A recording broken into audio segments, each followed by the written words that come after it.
একটি বাড়িতে দুইজন স্বামী স্ত্রী বসবাস করত। তাদের বিয়ের বেশি সময় হয়নি, কিছু ঘন্টা আগেই তাদের বিয়ে হয়েছিল। স্বামী স্ত্রী রাতের খাবার খাওয়ার জন্য বসেছিল।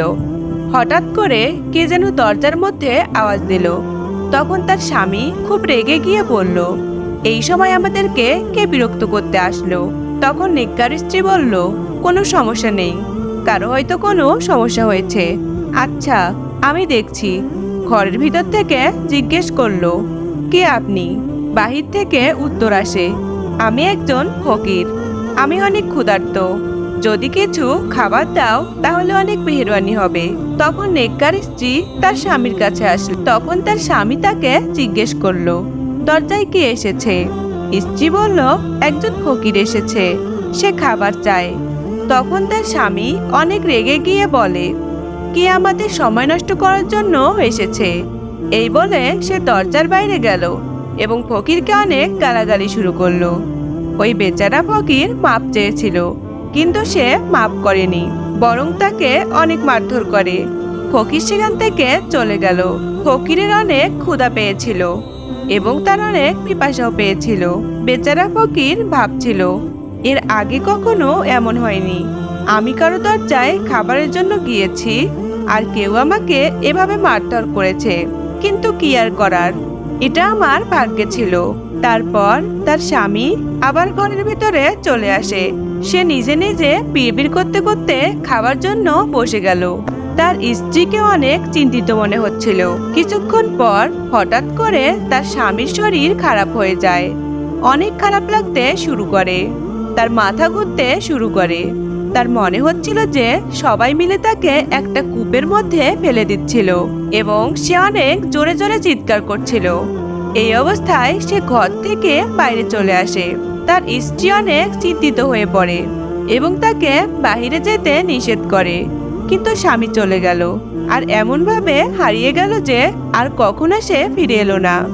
একদিন নয়, কয়েক সপ্তাহ পার হয়ে গেল। সবাই তাকে খুঁজতে থাকলো। আত্মীয় স্বজন, পাড়া প্রতিবেশী সবাই অনেক চিন্তিত হয়ে পড়ল। সব জায়গাতেই তাকে খোঁজা হয়, কিন্তু কোথাও খুঁজে পাওয়া গেল না। এখন আর কয়েক সপ্তাহ নয়, কয়েক বছর চলে গেল। তার স্ত্রী তার জন্য অপেক্ষা করতেই থাকলো। শেষ পর্যন্ত সে উকিলের কাছে গেল এবং অভিযোগ করলো, আমার স্বামী কয়েক বছর বাড়ি আসে না, সে তার বিবাহ বিচ্ছেদ করতে চায়। পরে উকিল তাদের বিবাহ বিচ্ছেদ করিয়ে দেয়। কিছুদিন পরে এই নেককার মহিলার একজন নেককার পুরুষের সাথে বিবাহ হয়ে যায়। বিবাহের 4 দিন পার হতে না হতেই ঠিক একই ঘটনা ফিরে এলো, যা কয়েক বছর আগে ঘটেছিল। স্ত্রী দস্তরখানায় খাবার দিচ্ছিল আর তার স্বামী খাবার খাওয়ার জন্য বসেছিল। যখনই এক লুকমা খাবার মুখে দেওয়ার জন্য তুলেছিল, তখনই দরজায় আওয়াজ আসলো।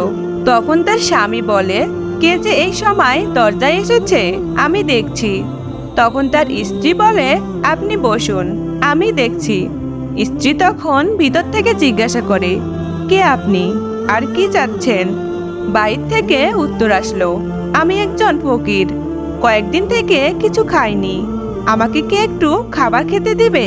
স্ত্রী তার স্বামীর কাছে আসে এবং বলে, একজন ফকির এসেছে, কয়েকদিন থেকে সে কিছুই খায়নি, সে খাবার চাইছে। তার স্বামী ওই মুহূর্তে দস্তরখানা থেকে খাবার উঠিয়ে তার স্ত্রীকে বলে, যাও, এই খাবার তাকে দিয়ে আসো আর তাকে বলবে সে যেন পেট ভরে খাবার খেয়ে নেয়। তার খাবার পর যদি বেঁচে যায় তাহলেই আমরা খাবো, আর যদি না থাকে তাহলে আবারও খাবারের ব্যবস্থা করব। তখন তার স্ত্রী খাবার নিয়ে গিয়ে ফকিরের কাছে দিল। তারপর সে আবারও ভিতরে চলে আসলো। তখনই সে স্ত্রীর চোখে পানি চলে আসলো এবং সে কাঁদতে লাগলো। স্বামী জিজ্ঞেস করে, কি হয়েছে, কেন কান্না করছো? ওই ফকির তোমাকে কি কোনো খারাপ কথা বলেছে? স্ত্রী কাঁদতে কাঁদতে উত্তর দিল, না না, এরকম কিছু হয়নি। যে ফকির আমাদের দরজার সামনে বসে খাবার খাচ্ছে, কয়েক বছর আগে এরকম একজন ফকির এসেছিল, সে খাবার চেয়েছিল। তখন আমার স্বামী অনেক রাগ করে উঠে তারপর ফকিরকে অনেক মেরেছিল, এত মেরেছিল যে তার রক্ত বের হয়েছিল। ওই ফকির অনেক কষ্টে সেখান থেকে চলে গিয়েছিল। তখন আমার জুলুমকারী স্বামীর হঠাৎ মনে হচ্ছিল তাকে সবাই জোর করে কূপের মধ্যে ফেলে দিচ্ছে। সে ঘরের বাইরে গেল। আমরা তাকে অনেক খুঁজেছিলাম, কিন্তু কোথাও খুঁজে পাইনি। কিন্তু আসল কথা এটাই যে আমার স্বামী ছিল, সে এখন আমাদের দরজায় ভিক্ষা চাচ্ছে। তার দ্বিতীয় স্বামী যখন স্ত্রীর কাছে এই কথা শোনে, তখন সেও কাঁদতে শুরু করে। তখন তার স্ত্রী চিন্তিত হয়ে জিজ্ঞাসা করে, আপনি কেন কান্না করছেন? তখন তার স্বামী জিজ্ঞেস করে, তোমার কি মনে আছে সে ফকিরের কথা, যে ফকিরকে তোমার আগের স্বামী মেরেছিল? তার স্ত্রী বলে, মনে আছে, তবে তার মুখটা আমার স্পষ্টভাবে মনে নেই। তখন তার স্বামী বলে, ওই ফকিরটা আমি ছিলাম। যেদিন সে আমাকে মেরেছিল, ওই দিন সে আমার সাথে যা করেছিল, যে অপমান করেছিল, আল্লাহ তাআলা নিজেই তা দেখিয়ে দিয়েছিল এবং তার শিক্ষা হিসেবে তাকেই সেই জায়গায় নামিয়ে দিয়েছেন। তাকে আমার জায়গায় এবং আমাকে তার জায়গায় নিয়ে এসেছেন। আল্লাহ তাআলা আমার ধৈর্য ধারণ করার পুরো ফলাফল দিয়েছেন। আমি মার খেয়েছি, ধৈর্য ধারণ করেছি, হাত উঠাইনি, মুখ দিয়ে কোনো শব্দ উচ্চারণও করিনি। আল্লাহ তাআলা আমার উপর রহম করেছেন আর আমাকে ফকির থেকে ধনী করে দিয়েছেন। আর ওই জালিম ব্যক্তিকে এই সাজা দিয়েছেন, তার থেকে তার ধন সম্পত্তি এবং মান সম্মান কেড়ে নিয়েছেন। আর এখন সে মানুষের দরজায় ঘুরে ঘুরে বেড়ায় আর মার খায়। এখন সে একজন ভিখারি।